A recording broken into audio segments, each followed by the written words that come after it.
This is ASUS ROG Phone 7, and today I would like to show how you can set up the VPN connection on this device.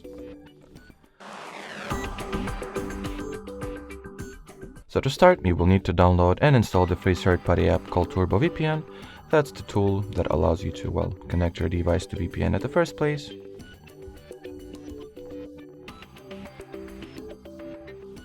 Once the app is ready, you gotta obviously launch it, then agree on all the terms, do all this first launch stuff,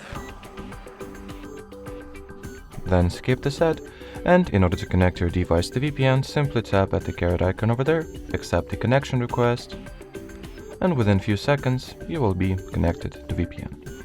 If you would like to change server, country, or even the city that your phone is connected to, go over here and simply tap at the preferred server like that.